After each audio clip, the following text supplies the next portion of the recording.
L'Arabie Saoudite fait trembler le Real et le Barça pour Messi et Benzema. José Mourinho qui pète les plombs et la réponse de Kolo Muani à Mbappé. C'est le programme du journal du foot numéro 1312.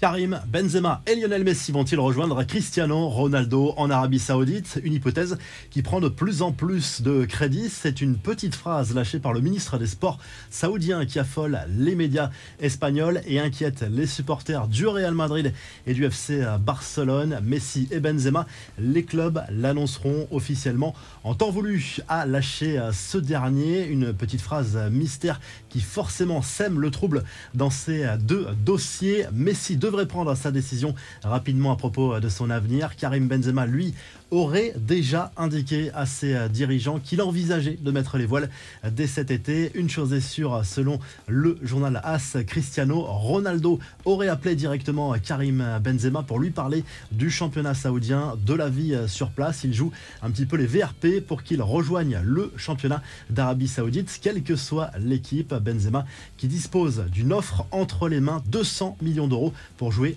2 saisons en Arabie Saoudite. José Mourinho part en vrille. L'entraîneur de l'AS Rome n'a pas du tout apprécié l'arbitrage de la finale de la Ligue Europa et a laissé éclater sa colère dans le parking du stade de Budapest à l'issue de la rencontre. On reviendra sur ce match en conférence de presse. Le Portugais a tenu des propos injurieux contre l'arbitre anglais Anthony Taylor. Mourinho a également évoqué son amertume contre le corps arbitral face aux médias. L'arbitre de la rencontre qui a annulé un penalty en faveur du FC Séville après avoir visionné la vidéo. Il n'a pas sifflé non plus pour l'AS Rome après une main d'un Sévillan dans la surface. Mourinho, dépité, qui a donné sa médaille remise par l'UEFA. Un jeune supporter qui, lui, se souviendra longtemps de cette finale malgré la défaite. Les infos en bref, quel mercato cet été pour l'OM? La position de Frank McCourt a de quoi inquiéter les supporters marseillais. Le propriétaire américain veut avant tout faire entrer de l'argent dans les caisses. Pas question de remettre la main au portefeuille. McCourt met d'ailleurs la pression sur Pablo Longoria à ce sujet selon le journal La Provence. Pour recruter, le club va devoir vendre si possible au prix fort. Des joueurs comme Balerdi, Guendouzi ou encore Under sont annoncés sur le départ. Les mots de Didier Deschamps sur l'avenir de Paul Pogba en bleu, le sélectionneur tricolore a eu du mal à cacher son inquiétude, même s'il apporte son soutien total au milieu de terrain de la Juve, qu'il reconnaît avoir régulièrement au téléphone.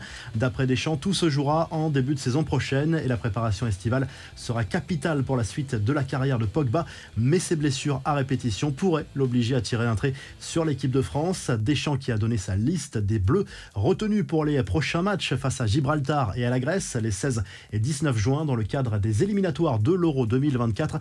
Ousmane Dembélé et Christopher Nkunku font leur retour dans le groupe après une saison freinée par les blessures.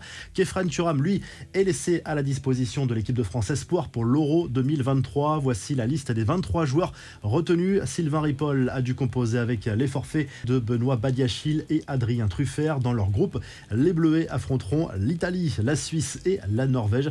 Enfin, Randal Kolo Muani répond à l'appel du pied de Kylian Mbappé qu'il avait encensé lors du dernier rassemblement des Bleus et l'imaginerait bien au PSG à ses côtés.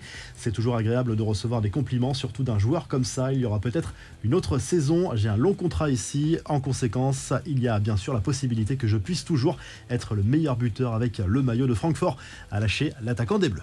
La revue de presse à la joie des joueurs du FC Séville ce jeudi à la une du journal AS. Le 7e ciel titre le quotidien espagnol. Le club andalou qui a remporté sa 7e Ligue Europa dans son histoire en venant à bout de l'AS Rome à l'issue de la séance des tirs au but. Un but partout à l'issue du temps réglementaire. Yacine Bounou a encore été énorme lors de cette séance des pénaltys. Le Corriere dello Sport de son côté s'interroge sur l'avenir de José Mourinho après cette finale de Ligue Europa perdue avec la Roma. On sait que son nom est associé au Paris Saint-Germain. Le Portugais qui assure qu'il pourrait rester mais réclame plus de moyens et la Gazzetta dello Sport de son côté se penche sur le futur mercato estival de l'AC Milan avec plusieurs cibles au milieu de terrain. Le japonais de Francfort Daichi Kamada devrait signer a priori. Il pourrait être imité par le joueur de Chelsea Ruben Loftus-Cheek et l'AC Milan qui convoite également Davide Fratesi de Sassuolo. Si le journal du foot vous a plu, n'oubliez pas